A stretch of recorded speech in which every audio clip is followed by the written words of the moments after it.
Hi book friends, welcome back to my channel. I am a Jen who reads, and in this video I'm going to talk to you about the books that I am excited for that are releasing in November 2024.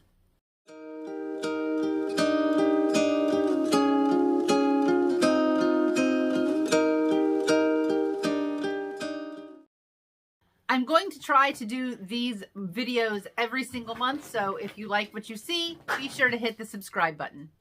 These are not the only books that are releasing in November 2024. These are just the ones that caught my attention and that I'm looking forward to. There's 14 books in total this month. Got the iPad all set up so that I can give you as many details as possible. Let's start with November 12th. First up, we have Puck and Prejudice by Leah Riley. Now, this looks to be like a time travel Regency romance, and I think that is super unique, and I am definitely looking forward to that. This is described as a sizzling marriage of convenience romance between a hockey player who accidentally travels back in time to Regency-era England and the brazen contemporary of Jane Austen that he just can't help but fall for. I'm not super big on hockey romance. I'm not super big on Regency era. I am big on time travel and I am big on romance. So I think that this mashup just sounds amazing. Next up is another romance. It is The Co-op by Tara DeWitt. The Co-op is a steamy story about restoration and renovation and uncovering all the things that build character within ourselves. It's about the never-ending construction project that partnership is and finding enjoyment at every stage. This is a contemporary romance. The next book for November 12th is In Want of a Suspect by Tirza Price. This is another Regency era book, but this one is a young adult mystery historical fiction. This is the first book in a series titled A Lizzie and Darcy Mystery. The next one is a little bit different than the type of books that I normally recommend or that I normally read.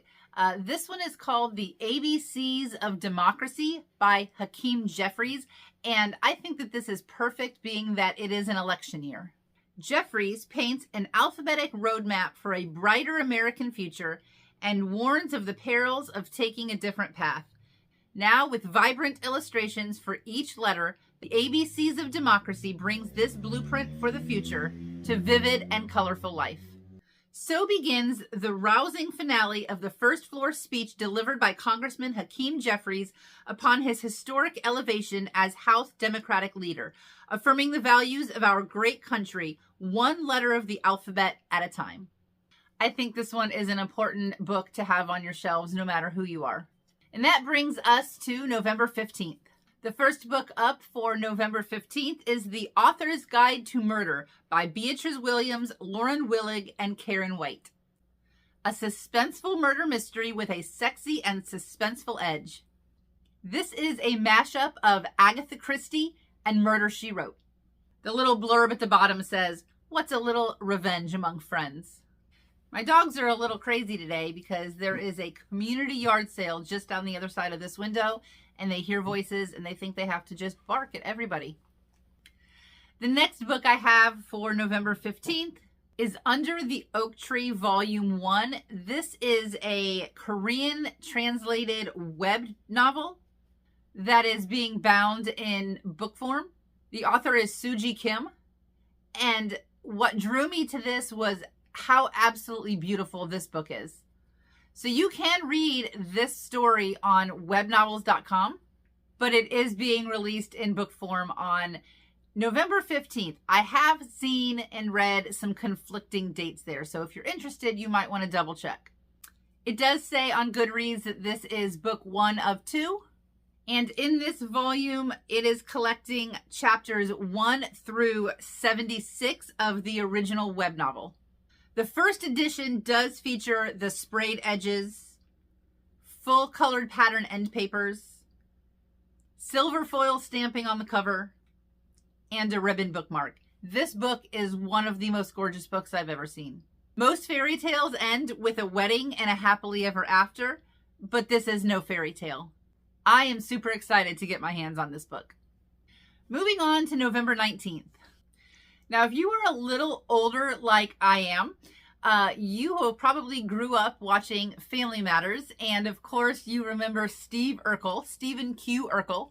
Jaleel White has a memoir coming out called Growing Up Urkel, and I think that this is fantastic. On a side note, when we were little, my brother dressed up as Urkel for Halloween, and when he went up to people trick-or-treating, he would say, "Got any cheese?" And people actually did bring him cheese, and he won a costume contest. It's funny because Jaleel White, my daughter, knows because he was in her favorite movie growing up, which was Judy Moody. So he's familiar to both of us. Next up is The Last Hour Between Worlds by Melissa Caruso. This is book 1 of 2 in the Echo Archives. A whip-smart adventure fantasy packed with reality-bending magic and a sapphic romance. The Last Hour Between Worlds is the brilliant launch of a new series from author Melissa Caruso. In the deep echoes, no one can save you.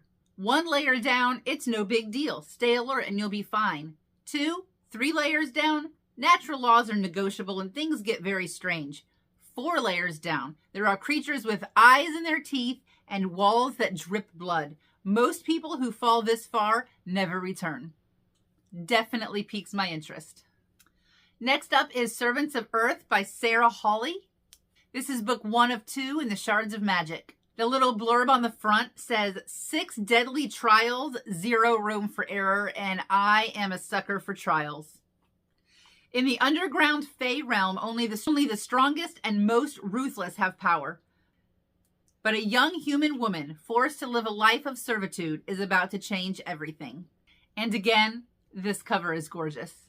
And of course, the book that I am most looking forward to in November, The Songbird and the Heart of Stone by Carissa Broadbent. This is book 3 in the Crowns of Nyaxia series, but it is the first in a duology called The Shadowborn Duet. Carissa Broadbent is the author of Ashes and the Star-Cursed King and Serpents and the Wings of Night, Daughter of No Worlds. Everything I've ever read by her was amazing. If you like Sarah J. Maas, ACOTAR, Throne of Glass, that type of stuff, you will love Carissa Broadbent. And her books are some of the most beautiful ones that I have on my shelf. This one is no exception. This is described as A Court of Thorns and Roses meets Dante's Inferno. It follows a character that we met in the first duology, Misha. And I absolutely loved her, and I am looking forward to learning more about her and getting my hands on this book. Next up is The Half King by Melissa Landers. This is another one that will have gorgeous sprayed edges on the first edition. This is blurbed as an engaging adventure and a promising beginning to a new fantasy series. This book contains betrayals, secrets, a dying king, and of course, one person that can save them all. And I'm sure there is a little romance thrown in there too. November 21st brings us The Orphan's Secret Library by Glynis Peters. This is a historical fiction. Of course, I was drawn to it because it has the word library and it has books on the cover. I love a good book about books. It is set in 1942 England and says, in the darkness of war, light shines from the pages of a book. For as long as Alice can remember, the only thing that she has been able to count on is the written word.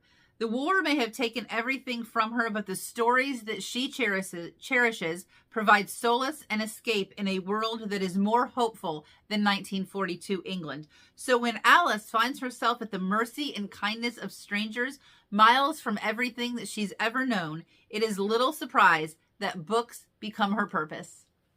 Historical fiction is definitely a genre that I love, but I don't find myself gravitating towards it too often. But this one pulls me in, and I think that I am going to probably read this one in the coming months. And we have 2 more for November 26th. The first one is Darkly by Marisha Pessel. This is about a game maker and the company that he designs games for called Darkly. 6 teenagers are chosen from around the world for a coveted internship with this company. And these 6 teenagers have to follow clues, discover hidden symbols, and figure out why they were really chosen for this internship at Darkly. It kind of reminds me of the Inheritance games a little bit. And if you've ever read the children's book, Mr. Lemoncello's Library, where they have to escape, it's like an escape room game inside of a library and it's a contest, then I think that you would like this book. Darkly was once a game-making empire renowned for its ingenious and utterly terrifying toys and games. It now lies dormant after a mysterious death. The remaining games are priced like rare works of art, with some fetching millions of dollars at an auction. And the last one I have for you for November is a romance, The Jewel of the Isle by Cara Ray. This, just by looking at it, sort of reminds me of Romancing the Stone, which was a movie that I watched as a kid in the 80s. And also a little bit like Indiana Jones. Two very indoor people rough it on a remote island after getting swept up in an archaeologist hunt for a famed jewel in this dazzling new adventure rom-com by Cara Ray. This sounds like such a good time. I love to read long, epic fantasies, and sometimes in between those books, I need to pick up a good rom-com, and this one seems like the perfect palate cleanser for me. So there you have it. I would love to hear any books that you're excited for November that I may have missed. And I hope you join me in the future as we talk about books that are releasing in 2025. Until next time, happy reading.